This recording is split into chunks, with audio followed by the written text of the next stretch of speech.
नमस्कार, आप देख रहे हैं मानवाधिकार मीडिया और मैं हूं जितेंद्र पटेल। जनता की आवाज के खास कार्यक्रम में हमारे साथ जुड़े हैं दमोह कांग्रेस प्रवक्ता पंडित उमाशंकर चौबे। क्या हुई उनके साथ खास बातचीत, आइए जानते हैं। जो विपक्ष की रीति नीति है, जो विरोधी विचारधारा है, उसमें जाकर के शामिल हो। इस कारण से आज हमारे दमोह में कोरोना महामारी के समय ये उपचुनाव थोपा गया जानबूझकर। ये टिकाऊ और बिकाऊ का मुद्दा है। कमलनाथ जी आज बांदरपुर में आए थे। कमलनाथ जी ने कहा कि मुझसे पहचानने में गलती हो गई।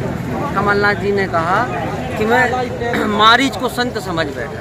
जो बहरूपी थे, जो वेश बना करके बैठे हुए थे सिर्फ पैसे को छलने के लिए, और उन्होंने भरपूर पैसा लेकर के दमोह विधानसभा की जनता को धोखा दिया है और दमोह पर उपचुनाव थोपा। कमलनाथ जी ने कहा है कि कांग्रेस के प्रत्याशी अजय टंडन जी को जिताएं, और आप ये मत समझो कि आप अजय टंडन को जिता रहे हैं, आप कमलनाथ जी को जिता रहे हैं, और दमोह का विकास का जिम्मा मैं लेता हूँ।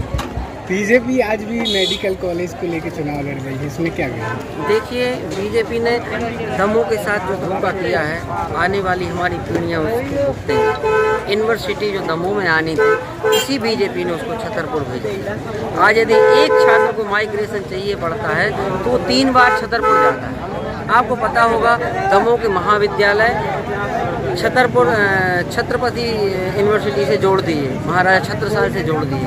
आज उनकी ये स्थिति है कि जो परीक्षा देता है उसकी फेल की मार्कशीट आ जाती है और उसमें अनुपस्थित लिखा हुआ आ जाता है। ऐसी महाराजा छत्रसाल यूनिवर्सिटी से जोड़ करके जो हमारा दमोह पढ़ने लिखने में आगे था, वो कितना पीछे चला गया। और मेडिकल कॉलेज तो एक जुमला है। मेडिकल कॉलेज तो क्या है, इनके पास डॉक्टरों को देने के लिए पैसे नहीं है। ये सारे पैसे विधायकों को खरीद करके सरकार को बनाने में लगा देते हैं। और शिवराज सिंह चौहान जो ढकोल संघ पहले से ही जाने जाते थे, जिनकी 23,000 घोषणाएं 2018 में रह गई थी, इनको पता ही नहीं होता कि हम दिन में क्या बोलते हैं, रात में क्या बोलते हैं। ऐसी इनकी परिस्थिति है। बीजेपी की रीति और नीति में बहुत अंतर है। रोजगार और महंगाई में भी काफ़ी उतार चढ़ाव देखने को मिला है। इसमें कांग्रेस अगर आती है तो क्या? देखिए, रोजगार और महंगाई की बात आप करते हैं तो जब से मध्य प्रदेश में शिवराज सिंह चौहान की सरकार आई है, जब से नरेंद्र मोदी की केंद्र में सरकार आई है, हर घर से एक युवा बेरोजगार हुआ। आप इनसे रोजगार की परिकल्पना कैसे कर सकते हैं? जिस कांग्रेस ने 70 साल में भारत को बनाया था, आज ये प्लेटफार्म 50 रुपये की टिकट बेच रहे हैं। ये तो देश को बेच रहे हैं। ये तो अडानी और अंबानी के नुमाइंदे हैं। ये तो उनके लिए काम कर रहे हैं। अब इनसे आप विकास की बात कैसे कर सकते हैं? विकास के इनके सिर्फ खाली जुमले हैं, जैसे सपने में विकास हो जाता है। इनके पास कोई विजन नहीं है। ये 35 साल में विकास नहीं करा पाए दमोह का। 15 साल इनका मंत्री रहा तो विकास नहीं करा पाए। 2 साल में क्या ये इनके पास क्या विश्वकर्मा जी हैं जो सोने के महल बनवा देंगे दमोह? कुछ है ही नहीं। 4 बार तो कोरोना काल में ये सरकार कर्ज ले चुकी है। हजारों करोड़ों के कर्ज में तो इन्होंने मध्य प्रदेश को वैसे ही डाल दिया। अपनी स्वार्थ की राजनीति को लेकर के एक सीट पर करोड़ों के दाव लगा रहे हैं। 50-50, 100-100 करोड़ में विधायक खरीद रहे हैं। इनके विधायक को कुछ नहीं देते, कांग्रेस से खरीदते हैं, उनको कहीं अध्यक्ष बना देते हैं, कहीं कैबिनेट का दर्जा दे देते हैं। और जो सदियों से इनके विधायक यहाँ तंतुआई जी हैं, यहाँ पर दशरथ लोधी जो युवा है, उनकी तरफ देखते तक नहीं है, धर्मेंद्र लोधी। तो इन पर हम कैसे विश्वास करें? कैसे हम इनकी बात को मान लें? बताइए आप। अगर कांग्रेस आती है तो हेल्थ पर और एजुकेशन पर क्या वर्क है? देखिए, हमारी कांग्रेस ने शुरू से हेल्थ और एजुकेशन पर वर्क किया है। जब हमारी केंद्र में सरकार थी, जब शिक्षा का अधिकार कानून माननीय सोनिया गांधी जी लेकर के आई थी, उसको कानून बनाया।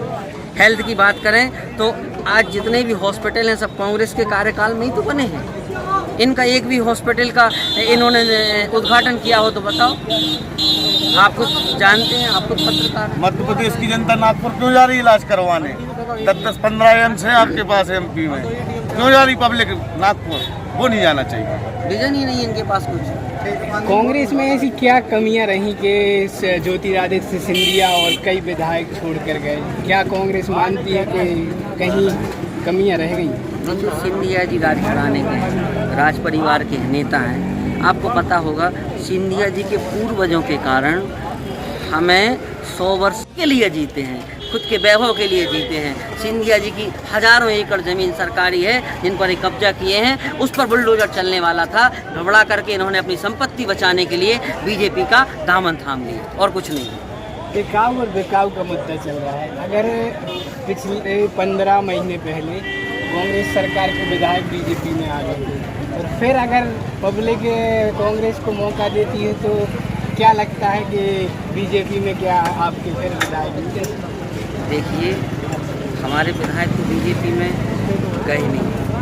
सिंधिया जी अपने साथ जिन विधायकों को लेकर के गए थे वो भी आज पछता रहे कि मैंने इनकी स्वार्थ की बात को मान करके मध्य प्रदेश को धोखा दिया है। कमलनाथ जी जिस विजन से, जिस रफ्तार से मध्य प्रदेश का विकास करा रहे थे और कोई मुख्यमंत्री नहीं करा सकता। 15 महीने की सरकार में हटा में सीमेंट फैक्ट्री लगने जा रही थी और विदेशी कंपनियां आकर के इन्वेस्ट करने के लिए तैयार थी, क्योंकि कमलनाथ पर विश्वास है। शिवराज जी तो खुद की बात भूल जाते हैं, उन पर कोई कैसे विश्वास करेगा। और जब तक बाहर से इन्वेस्टर नहीं आएंगे तो हमारा विकास संभव है? आप बताएं। आज कुंडलपुर रेल लाइन को लेकर भी कमलनाथ जी ने, देखिए, प्रहलाद पटेल जी दूसरी पंचवर्षी में यहाँ से जीते और दूसरी पंचवर्षी में उनकी सरकार है। आज तो वो यहाँ से केंद्रीय मंत्री हैं, संस्कृति मंत्री हैं। बांदाकुर धाम, जागेश्वर धाम को उन्होंने गोद लिया था प्रहलाद पटेल जी ने। आप उनसे पूछिए कभी कि आपने बांदाकुर धाम को क्या किया, आपने कौन सी उपलब्धि यहाँ पर दे दी, जबकि आप संस्कृति मंत्री, इतना बड़ा पद आपके पास है।